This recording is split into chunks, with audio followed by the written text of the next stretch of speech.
মারা গেছে, তার বউ একটা নারী হয়ে গেছে, তারে অরুণোদয়ের নাম উঠাইছে, বাদে গিয়া 500 টাকা লইছে তার অন্য থেকে। প্রেসিডেন্টের লোক 4 জন আছে, 4 জনের ঘরে 145 জন আছে, 100 জন তার 4 ঘরের ভিতরে আছে, আর 45 জন এইদিকে দুই একটা টাকা লইয়া দিছে। লিস্টর নামও নাই, তারও আইছে অরুণোদয় লিস্টর নাম, তো কি লাইলো এটা টাকা লইয়া আইছে। কাছাড় জেলার ডিগাবোর চা বাগানে অরুণোদয় প্রকল্পে চূড়ান্ত অনিয়মের অভিযোগে তোলপাড় শুরু হয়েছে। গ্রামবাসীদের অভিযোগ 125 নম্বর বুথ সভাপতি গোলাপ কেউট স্বজন পোষণ তহবিলের অপব্যবহার ও দালালের মাধ্যমে অর্থ আদায়ে জড়িত। প্রকৃত হিতাধিকারীরা বরাদ্দ থেকে বঞ্চিত হচ্ছেন আর সুবিধা পাচ্ছেন অযোগ্য ব্যক্তিরা।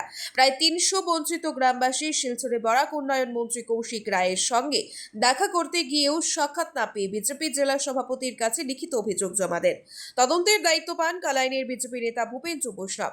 পরে শতাধিক গ্রামবাসী তার বাসভবনে গিয়ে 125 নম্বর বুথ সভাপতি গোলাপ কিউটকে অপসারণের দাবিতে ফের প্রতিবাদ জানান।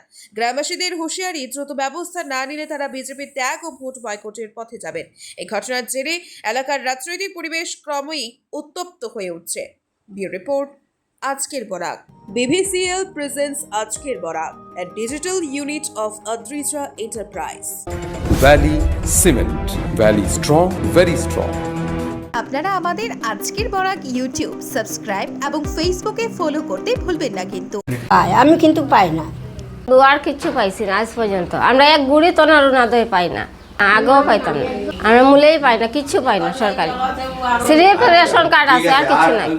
কোচ নেই পাও না বাবা, আমি কিতা করেও তো হরুতা খেলাই। আমার অভিযোগ, আমি পার্টির মানুষ, বহুত আগে থেকে পার্টিতে আসি, হ্যাঁ বিজেপি পার্টি। তারাই ভোট কমিটি, আমিও রয়েছিলাম।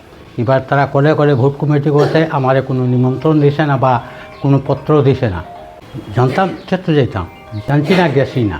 আমার ঘরের আমার একটা বোন অনাথ মেয়ে, তার বাবা নাই মা নাই, তার অরুণোদয় আইছিল আর লিস্টর নাম রয়েছে অরুণোদয়, এখনও পর্যন্ত তার টাকাটা পাওয়া গেছে না। এবার দিলাম আবার আমার ওয়াইফর, এরপরে আমার নাথ বইনিউর, এখনও পর্যন্ত তারও নাম আমরা 4 বার দিলাম ডকুমেন্ট জেরক্স করিয়া ও অরুণোদয়ের, কিন্তু লেই 50 টাকা করি, ওই লিখানি জেরক্স করানি কিটাকিটি করিয়া লই, আর পরে আমরা তো কিছু আইলো না। ও গোলাপ কেউট। আমার ছেলে মারা গেছে, তার বউ একটা নারী হয়ে গেছে, তারে অরুণোদয়ের নাম উঠাইছে, বাদে গিয়া 500 টাকা লইছে তার অন্য থেকে। আমার আইছে না, বউয়ের আছে। কত লইছে? 500 টাকা। কে লইছে? গোলাপ বুট প্রেসিডেন্ট। আমি আগে অরুণোদয় পাইতে আসলাম, আর এখন আমার লিস্টর নাম নাই। আমার একটা মেয়ে আছে, 2015 আমার জামাই মারা গেছে। এখন আমি ভোট প্রেসিডেন্টে কই যে আমার কাগজগুলো সবের মানুষ পুনঃ লিস্টর নাম আইছে, তাই কই আমারে না তুমি কাগজ দিয়া যাও। আমি কাগজে টেবুলে রাখি আর কালকে আই গেছি। না 20 টাকা করে তো মানুষের অন্য লই, আমারও আমি দিছিও না। কিছু ফর্ম উরমে যদি ফিল আপ করলে তে তো আমি দিমু। কয়বার করি আমরা দেই, আমরা কয় যে জেরক্স করিয়া করিয়া কাগজ দে, বা জেরক্স করার তো আলাদা পয়সা, তারে আবার দেওয়া লাগে পয়সা, 20 টাকা 30 টাকা করে তারে দেই। কিন্তু আমরা কাগজের এখনও কিচ্ছু আইছে না। ওই তো গোলাপে দিই, গোলাপকে পাইপো আয়, আমরা কিছু পাই না। অরুণোদয়ের ব্যাপার বা আর কোনো ব্যাপারে তার কাছে কাগজপত্র দিলে আমরা কোনো লক্ষ্য হেই করে না, কোনো কিছু দেওয়ারও চেষ্টা করে না। আর যে কোনো কাগজপত্র আইলে কই আমরা অত টাকা দাও, আমি কাগজ ফিল আপ করবো। কতবার দিছি গোলাপকে ভোট প্রেসিডেন্ট সাহায্য করার লাগি তার কাছে যাই, কই আমরা টাকা দাও, তোমরা কাগজ ফিল আপ করবো। আর ফিল আপ করার লাগি লওয়ার পরে তো কাগজপত্র আমরা দোলামেচা করিয়া ফেলাই দেয়, কিচ্ছু দেয় না।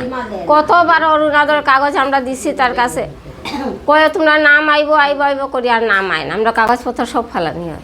প্রেসিডেন্টের লোক 4 জন আছে, 4 জনের ঘরে মা বোন ভাতিজা ভাতিজি কাকা কাকি তার আত্মীয়জন যতজন আছেন ও তারার ঘরের অরুণোদয় আইছে, আর আমরার কোনো বাকি মানুষের 1 জনের নাই। ও 4 জনের ঘরে 145 জন আছে, 100 জন তার 4 ঘরের ভিতরে আছে, আর 45 জন এইদিকে দুই একটা টাকা লইয়া দিছে। যেমন কইছে না এখন যে একজনের 10 বছর ধরিয়া বুস্টার লিস্টর নামও নাই, তারও আইছে অরুণোদয় লিস্টর নাম, তো কি লাইলো এটা টাকা লইয়া আইছে।